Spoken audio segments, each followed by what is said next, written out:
Si Tokodo ay isang mahina at may sakit na pasyente na pumanaw sa ospital at muling isinilang bilang isang Diyos. Matapos ang huling sesyon ng paglalaro habang nasa kama ng ospital ay tuluyan siyang bumigay sa kanyang karamdaman, ngunit makalipas lamang ang ilang minuto ay nagising siya sa isang trono sa gitna ng masukal na kagubatan.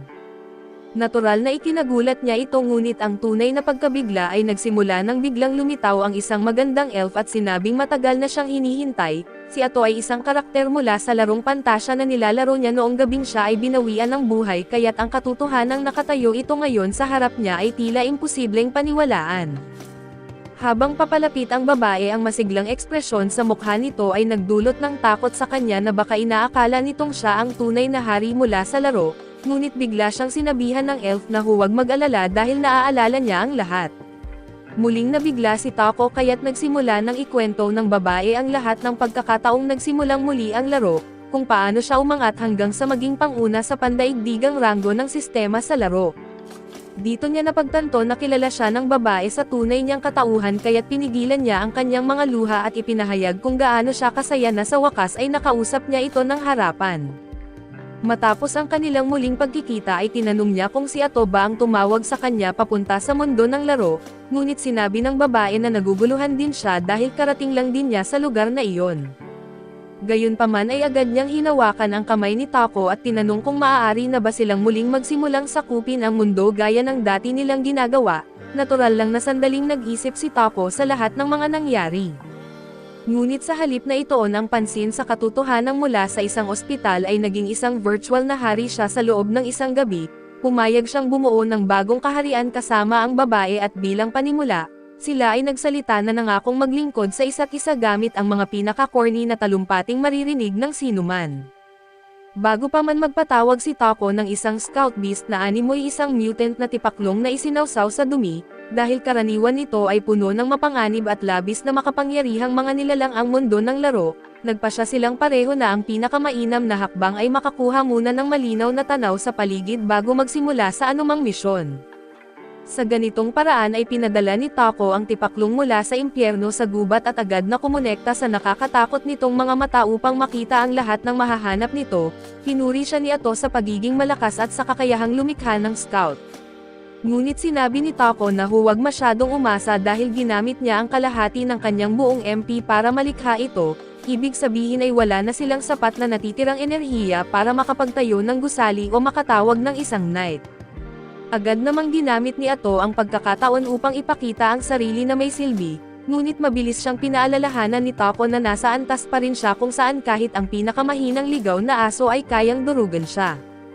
Sa kabila ng kahihiyan na iyon ay patuloy pa rin sa pagkilos si Ato na parang isang desperado na matanda na matagal nang walang koneksyong emosyonal. Ilang minuto pa ang lumipas ay napansin ni Tako na masyado nang malayo ang narating ng kanyang scout bug, pero wala pa ring nakitang senyales ng buhay o pagkain sa kagubatan.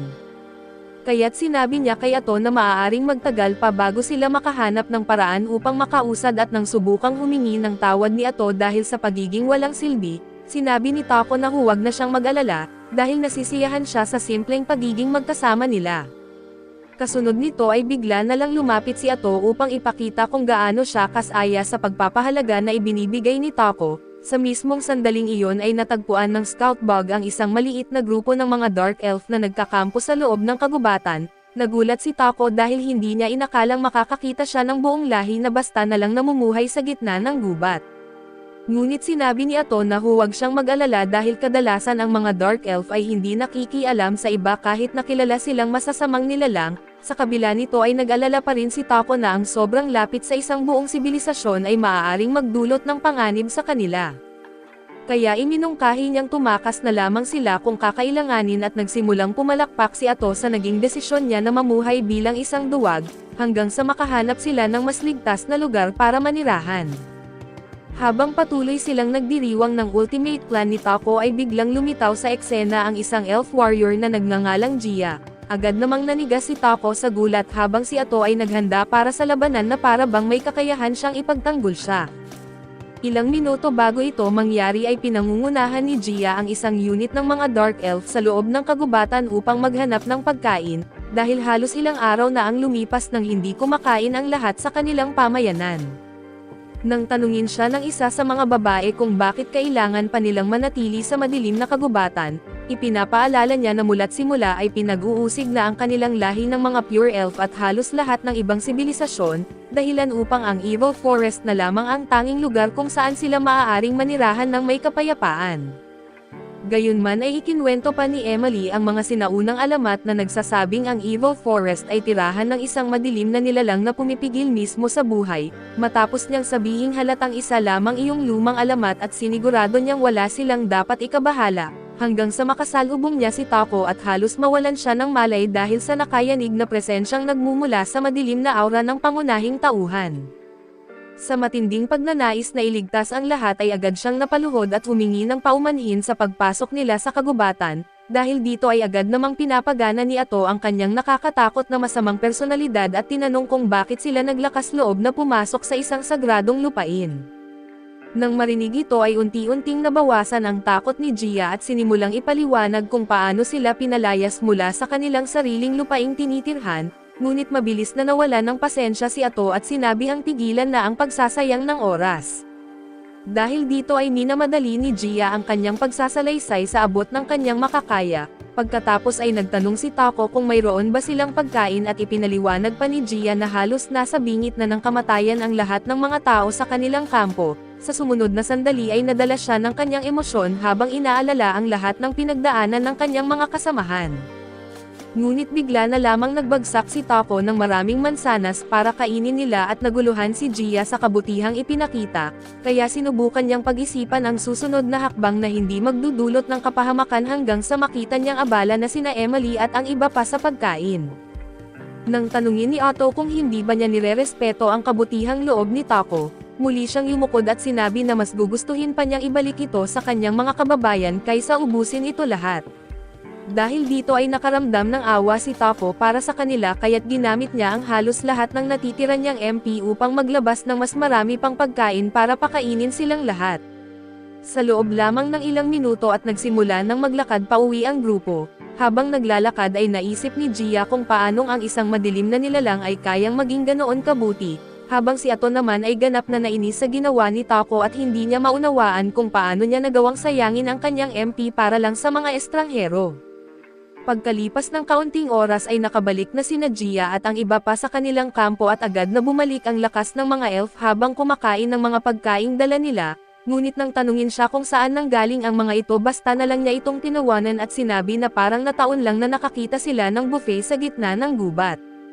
Kinagabihan ay dumating ang isang matanda na nagngangalang Molter upang makipag-usap at sinabi sa kanya na tigilan na ang pagsinungaling, dahil wala pang nakakita ng prutas na katulad ng mga ito. Bilang pinakamatanda sa kanilang tribo ay nagdesisyon si Gia na ikwento sa kanya ang lahat tungkol sa madilim na nilalang na kanilang nakasalubong, isang nakakatakot na nilalang na animoy handang kainin silang lahat sa sobrang inis. Matapos ding ikwento ang tungkol sa mga lumang alamat na nabanggit ni Lee kanina, ipinaliwanag ni Molter na ang kanilang nakasalubong ay walang iba kundi ang maalamat na hari ng pagkawasak, na ayon sa kanilang mga alamat ay nakatakdang wasakin ang lahat ng umiiral sa mundong ito.